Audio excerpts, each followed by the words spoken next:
Welcome back, everybody. We're diving deep today Oh, yeah. into Rich Dad, Poor Dad. I love this book. It's a classic, right? It is. For anyone who wants to really figure out their personal finances and maybe even, Yeah, start to build some wealth. absolutely. So we're going to break down the key ideas, Yes. make them, crystal clear for you so you can kind of walk Yeah. away and apply some of this stuff. Yeah, the cool thing about this book is it used the backdrop of the author's life Right. and how he had two father figures. It's like a tale of two dads, isn't it? Yeah, two dads. You've got the poor dad who, was very educated, Right. but always struggling with money. Mm-hmm.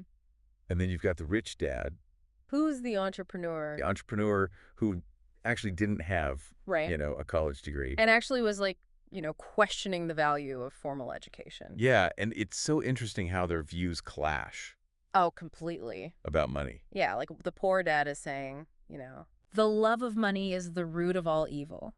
It's so classic, right? Yes, but then the rich dad is like, no. The lack of money is the root of all evil. Really makes you think, huh? It does. It makes you think about your own beliefs about money.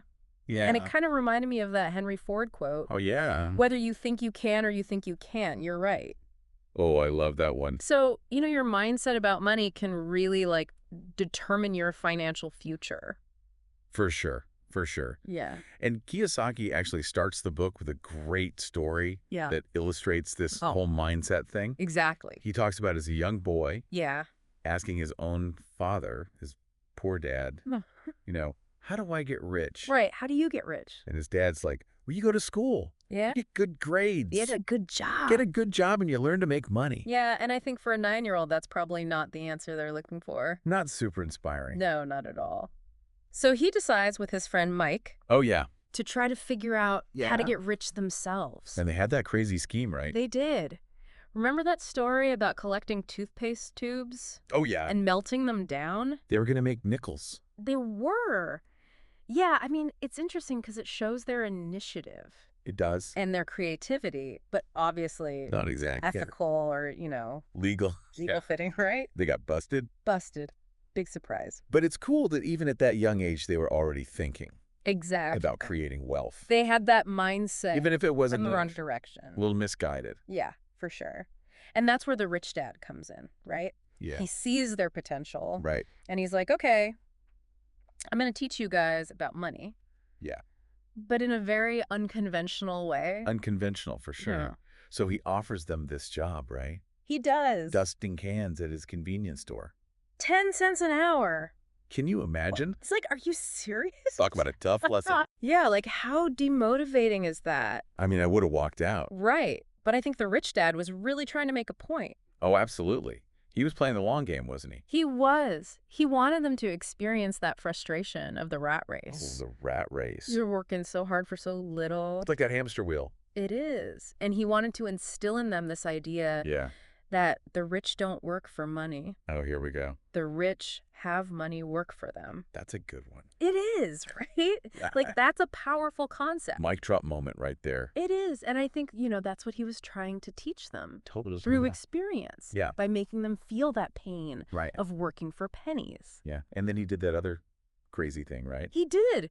He actually tried to tempt them Yeah. with more money. Like a higher hourly rate. Yeah, like even up to $5 an hour, $5 an hour. which back then Huge. was a lot of money. Right. But the point was to show them how fear and desire can drive your financial decisions. Oh, that's so interesting. Yeah, it's like how easily we can be swayed by those emotions Right. when it comes to money. And so it's not just about working hard. It's about Exactly. being smart with your money. And understanding how money works. And that brings us to this really key idea in the book. Yes. The whole concept of financial literacy. Financial literacy is crucial. Yeah, because you can make a ton of money, but if you don't know what to do with it. You can lose it just as quickly. Right. And he actually tells this really interesting story Oh, yeah. about the richest businessmen of 1923. Like the who's who? Exactly. Yeah. Huge names, right? Right. But within 25 years, Yeah. many of them had lost their fortunes. Lost everything. Lost everything. Some even met really tragic ends. So sad. Yeah, and the point he's making is that money alone Yeah. doesn't guarantee long-term wealth. No. It's not enough. Right. You need something else. You need financial literacy. Yeah. You need that foundation. It's like he says, right? Yeah, he uses that analogy. The skyscraper analogy. Yes, love Tell it. me about that one. Okay, so he says, imagine trying to build a skyscraper, Okay. which is like your wealth Right. on a 6-inch slab of concrete, That's not a lot. which represents your basic education and your job. Yeah. Like, it's just not enough. It's going to crumble. It's going to crumble. Right. To build a lasting structure, you need a deep foundation. Right. And that foundation is financial literacy. That's the bedrock. It is. It's understanding how money works. How to manage it. How to invest it. How to make it grow. Exactly. Yeah. And this leads us to another core concept. All right, let's hear it. That runs throughout the book. All right. Assets versus liabilities. This is a big one. This is fundamental. Here, break it down for me. Okay. So Kiyosaki defines assets as things that put money in your pocket. Okay. And liabilities as things that take money out of your pocket. All right. I'm with you so far. And he uses these simple cash flow diagrams in the book. I love those visuals. Yes. They're so helpful to really illustrate this difference. So on one side, you've got the asset column. Right. Money flowing in. Yeah, like income from rental properties, dividends from stocks, royalties from a book you wrote. Got it. And then on the other side, you have the liability column. Okay. And that's where the money's flowing out. So things like your mortgage payments. Yes. Car loans. Credit card bills. Utilities. All those things that drain your bank account. Makes sense. Yeah. And this is where things get a little controversial, right? Oh, yeah. Because he challenges this whole idea. He does. Of a house being an asset. He does. Yeah. And I think this is one of the most mind-blowing parts of the book. For sure. Because it really challenges conventional wisdom. Yeah. Everybody thinks, oh, a house is an investment. It's the American dream. Right. You buy a house, you're set. But Kiyosaki says, hold on a second. He's like, think about the cash flow. Exactly. He's like, is your house actually putting money in your pocket? Or is it sucking it all out? Or is it a giant money pit?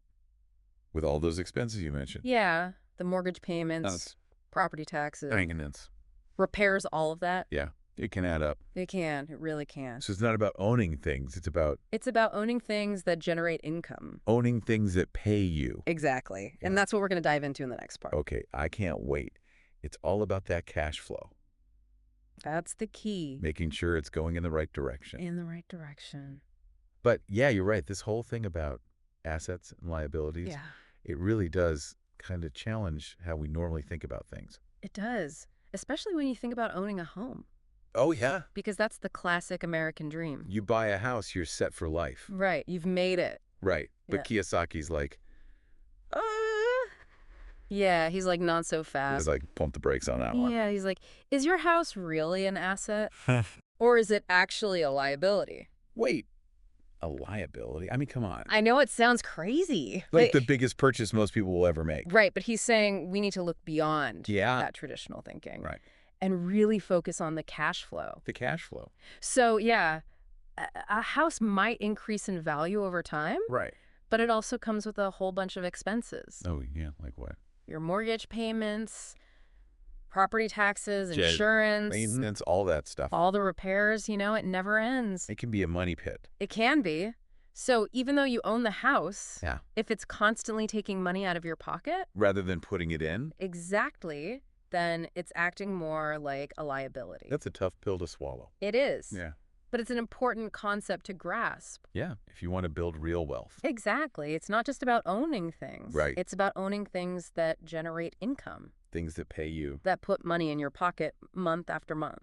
So how do we start thinking more like the rich dad then? Well, he introduces this other key concept. Okay. Which is mind your own business. Now, I'm not talking about like starting a company or... Yeah, no. Quitting your job. It's not necessarily about that. It's more about focusing on building your asset column. That's the income generating side, right? Exactly. The things that generate passive income. So like investments? Yes. Real estate stocks, businesses. Even things like creating a course. Yeah. Or writing a book. Anything that can bring in money. Even while you sleep. Exactly. Passive income. I love it. And he uses this really cool example in the book. Oh, yeah. What is it? He talks about Ray Kroc. The McDonald's guy. Yes, the founder of McDonald's. So you'd think his business is hamburgers. Right? You think fast food? Burgers, fries, milkshakes. But Kiyosaki shares this anecdote where Kroc is talking to a bunch of MBA students. Yeah. And he tells them that his real business... Is it hamburgers? Isn't hamburgers? What is it then? He says it's real estate. Real estate? Oh, I get it. Yeah, he understood that owning the land. Where those McDonald's were built. Exactly. That was a major key to his success. It's like prime locations. Yeah, those golden arches. They're everywhere. And he was building an asset column. Right. That generated passive income. Regardless of how many burgers they sold. Exactly. Yeah. So minding your own business is about building those assets. That work for you. That create that financial freedom. That's awesome. And then he also talks about how he defines wealth. Yes, this is another great one. All right, I'm ready to be redefined. Okay. So Kiyosaki borrows this definition from Buckminster Fuller. Now, that's a name I haven't heard in a while. I know, right? But Fuller said that wealth is a person's ability to survive X number of days forward. What does that even mean? It means if you stopped working today. Like cold turkey? Yeah, completely stopped working. Okay. How long could you survive? Oh, I see. On your assets alone? Like how many days could you cover your expenses? Exactly, without having to earn another dollar. Okay, that's a really interesting way to think about it. It is, right? It's not about how much money you have. Right. It's about how long you can last. That money can sustain you. Without having to work. Exactly. It's about that freedom. That's security. Exactly. And it really ties back to minding your own business. Yeah, because the more assets you have. The more days you can survive. The more financial freedom you have. Exactly. And that's what it's all about. I love it. Okay, so we've got contrasting mindsets. All right. Assets versus liabilities. Minding your own business. But Kiyosaki doesn't stop there, does he? No, he doesn't. He also talks about taxes. Oh, this is where it gets a little controversial. This can be a tricky subject. Right, because he talks about how the rich use corporations to their advantage. Yes, and how important it is to understand tax laws. Right, and how to use them legally. Legally and strategically. Of course, we're not advocating for any specific strategy here. Right, we're just exploring the ideas. Right. It's about being informed. Informed, making educated decisions. Exactly. So how do corporations play into this whole thing? Well, Kiyosaki argues that the rich don't just work harder. Right. They use the structure of corporations to their advantage. In what way? Well, corporations are taxed differently than individuals. How? For one thing, corporations can deduct a lot of expenses. Oh, yeah. That individuals can't. Things like business expenses, travel. Yeah, and that can lower their overall tax liability. So they're paying less in taxes. Right.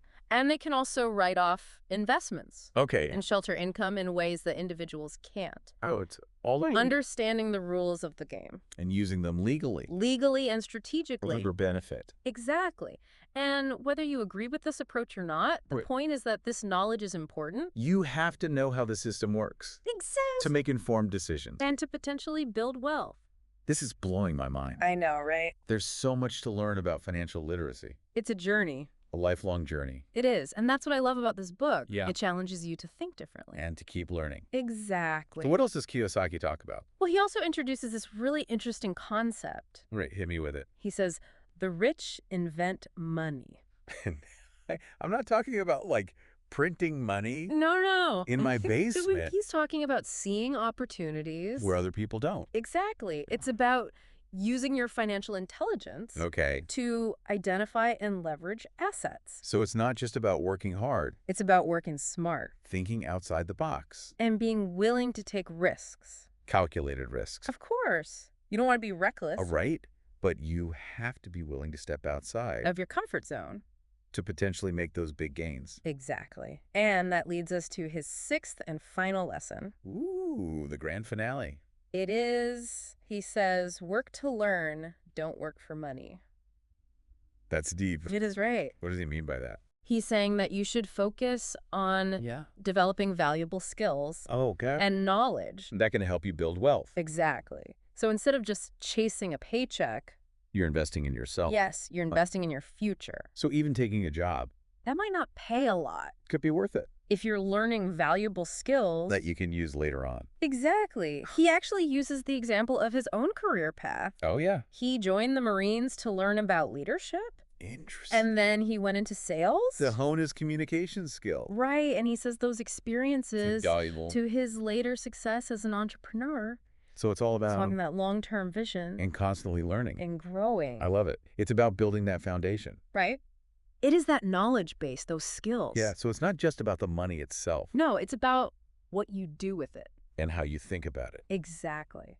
Your mindset is crucial. Right. And I love how Kiyosaki really emphasizes that. Yeah. Because he actually dedicates like a whole section of the book to overcoming obstacles. Yeah, those roadblocks that can get in your way. Yeah, like fear, self-doubt, limiting beliefs. All that stuff that holds you back. Because I think we've all been there, right? Right, yeah. Where you're like, what if I fail? Or I'm not smart enough to invest. It's too risky. I don't have enough money. All those excuses. Yeah, and Kiyosaki's like, nope.